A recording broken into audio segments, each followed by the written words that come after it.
Mata kuliah Filsafat Hukum dan Etika Profesi, kode mata kuliah HKUM 4103. Modul 1 kegiatan belajar 3. Ruang lingkup filsafat hukum. Pada bagian ini Anda akan mempelajari lebih lanjut mengenai filsafat hukum, yaitu ruang lingkup filsafat hukum. Fokus kajian ini terletak pada filsafat hukum dalam konstelasi ilmu dan objek kajian dari filsafat hukum itu sendiri. Bagian ini menjadi penting untuk Anda pelajari karena akan memberikan gambaran yang memudahkan Anda dalam mempelajari bab-bab selanjutnya. Intinya adalah belajar filsafat hukum. Di samping substansi hukum itu sendiri, tidak kalah pentingnya adalah mengenai aliran-aliran filsafat hukum dari masa ke masa. Mengenai aliran-aliran berikut akan dibahas pada bab-bab berikutnya. Kali ini akan fokus pada dua hal, yakni letak filsafat hukum dan dalam konstelasi ilmu dan objek kajian dari filsafat hukum. Letak filsafat hukum dalam konstelasi ilmu. Menjadi pertanyaan Anda tentunya bagaimana kedudukan filsafat hukum dalam konstelasi ilmu dan apakah menjadi cabang dari ilmu hukum atau cabang dari ilmu filsafat? Konstelasi bidang-bidang filsafat sebagaimana dikemukakan di atas belum menjawab letak filsafat hukum. Menurut Karl Joachim Friedrich, filsafat hukum merupakan bagian dari filsafat umum karena ia menawarkan refleksi filosofis mengenai landasan hukum umum. Objek dari filsafat hukum tidak lain adalah hukum itu sendiri. Hukum berkaitan erat dengan norma-norma yang mengatur perilaku manusia. Sementara itu pembahasan mengenai perilaku manusia ada pada etika. Dengan demikian dapat dipahami bahwa filsafat hukum merupakan bagian dari filsafat tingkah laku yang disebut etika. Maka itu pada hakikatnya filsafat hukum merupakan filsafat yang mengkaji hukum secara mendalam sampai inti atau dasarnya yang disebut sebagai hakikat umum. Dari uraian tersebut, kalau mau Anda ibaratkan filsafat nilai berkedudukan sebagai genus, etika sebagai spesies, dan filsafat hukum sebagai subspesies. Oleh karena itu, mengenai etika, terdapat beberapa hal yang dimasukkan dalam aksiologi. Dengan demikian, filsafat hukum terletak pada bidang aksiologi sebagai salah satu bidang kajian dalam filsafat. Menurut Diyarkara, kaitannya dengan filsafat hukum dapat dilihat dalam tabel berikut. Filsafat teoritis, filsafat praktis. Filsafat teoritis. 1. Filsafat nyata tentang kenyataan. A. Metafisika meliputi metafisika fundamental atau kritika dan metafisika sistematis atau ontologi teodisia. B. Filsafat tentang alam atau kosmologi dan manusia, antropologia. 2. Filsafat rasional atau logika. A. Logika umum atau formal. B. Logika khusus yakni filsafat tentang ilmu-ilmu pengetahuan. Sedangkan filsafat praktis, 1. Filsafat praktis tentang keseluruhan kegiatan manusia. A. Filsafat etika. B. Filsafat tentang agama. 2. Filsafat budaya. A. Bagian umum, filsafat kebudayaan, dan bagian khusus, filsafat bahasa, kesenian, teknik, ekonomi, dan sejarah. Dalam tabel tersebut, filsafat hukum itu termasuk filsafat praktis, yakni filsafat etika. Dapat saya tegaskan kepada Anda bahwa filsafat hukum adalah bagian dari ilmu filsafat, yakni etika.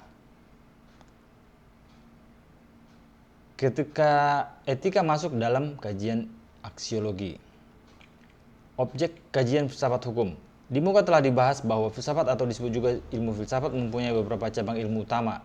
Cabang ilmu utama dari filsafat adalah ontologi, epistemologi, aksiologi, dan moral atau etika. Ontologi, metafisika membahas hakikat mendasar atas keberadaan sesuatu. Epistemologi membahas pengetahuan yang diperoleh manusia, misalnya asal atau sumber dari mana sajakah pengetahuan yang diperoleh manusia, apakah ukuran kebenaran pengetahuan yang telah diperoleh manusia, dan bagaimana susunan pengetahuan yang diperoleh manusia. Ilmu tentang nilai atau aksiologi adalah bagian dari filsafat yang khusus membahas hakikat nilai yang berkaitan dengan sesuatu. Kemudian yang dimaksud dengan filsafat moral adalah bagian dari filsafat yang membahas tingkah laku manusia. Di sini, nilai tersebut mencakup baik dan buruk serta benar dan salah. Kalau Anda berfilsafat, Anda berarti berpikir radikal mendasar hingga sampai ke akar-akarnya. Berfilsafat juga dapat dikatakan sebagai proses berpikir dalam tahap makna, yakni menemukan makna terdalam dari sesuatu. Dengan demikian, tidak hanya mencari dan menemukan jawaban, melainkan menelusurinya jauh ke belakang dengan tujuan menentukan sesuatu yang disebut nilai dari sebuah kenyataan.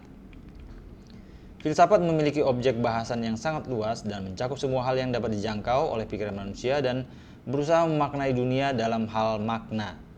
Sedangkan ilmu hukum memiliki ruang lingkup yang terbatas karena hanya mempelajari norma atau aturan atau hukum. Banyaknya persoalan yang berkenaan dengan hukum menimbulkan pertanyaan-pertanyaan lebih lanjut sehingga memerlukan jawaban mendasar. Pada kenyataannya, banyak pertanyaan mendasar yang tidak dapat dijawab lagi oleh ilmu hukum. Persoalan-persoalan mendasar yang tidak terjawab oleh ilmu hukum menjadi objek bahasan ilmu filsafat. Adanya fakta yang melahirkan suatu disiplin ilmu filsafat. Filsafat hukum merupakan cabang filsafat, yaitu filsafat tingkah laku atau etika yang mempelajari hakikat hukum. Dengan kata lain, filsafat hukum adalah ilmu yang mempelajari hukum secara filosofis. Jadi objek filsafat hukum adalah hukum. Objek tersebut dikaji secara mendalam sampai inti atau dasarnya disebut hakikat. Mengingat objek filsafat hukum adalah hukum, masalah atau pertanyaan yang dibahas oleh filsafat hukum antara lain terkait dengan hubungan hukum dan kekuasaan, hubungan kodrat dengan hukum positif, apa sebab orang menaati hukum, apa tujuan hukum, serta masalah-masalah kontemporer atau masalah-masalah hukum kontemporer seperti masalah hak asasi dan etika profesi hukum. Banyaknya permasalahan hukum tidak semuanya dibahas dalam kuliah filsafat hukum, melainkan pada pertanyaan-pertanyaan yang dibahas pokok saja. Appledorn, sebagaimana dikutip Abdul Ghaffur Ansori, menyebutkan 3 pertanyaan penting yang dibahas oleh filsafat hukum, yaitu 1. Apakah pemahaman hukum yang berlaku umum? 2. Apakah dasar kekuatan penegakan hukum? Dan 3. Apakah yang dimaksud dengan hukum kodrat? Kemudian Lilik Rashidi menyebutkan pertanyaan yang menjadi masalah filsafat hukum antara lain 1. Hubungan hukum dan kekuasaan. 2. Hubungan hukum dengan nilai-nilai sosial budaya. 3. Apa karena negara tidak dapat menghukum seseorang? Maksudnya apa? Apa karena negara tidak dapat menghukum seseorang? 4. Apa sebab orang menaati hukum? 5. Masalah tanggung jawab. 6. Masalah hak milik. 7. Masalah kontrak. Dan 8. Masalah pentingnya hukum sebagai sarana pembaruan masyarakat. Bagi sebagian besar mahasiswa termasuk Anda mungkin akan bertanya-tanya, apa sih pentingnya mempelajari filsafat hukum? Bukankah sudah cukup mempelajari dogmatika hukum dan teori hukum untuk menyelesaikan permasalahan hukum? Toh, hakim di Indonesia sebagian besar juga tidak mengubahnya sebagai corong undang-undang. La bonne de la loi.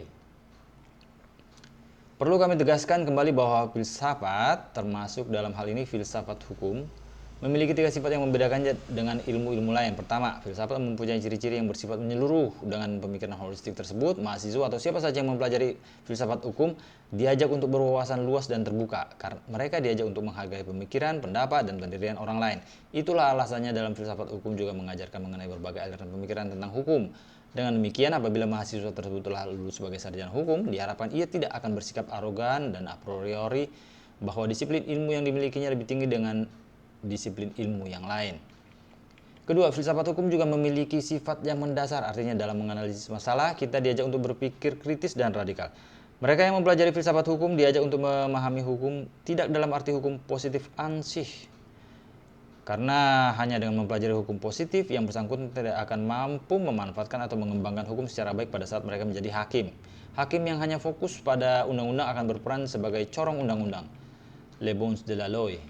Ketiga, filsafat hukum bersifat spekulatif.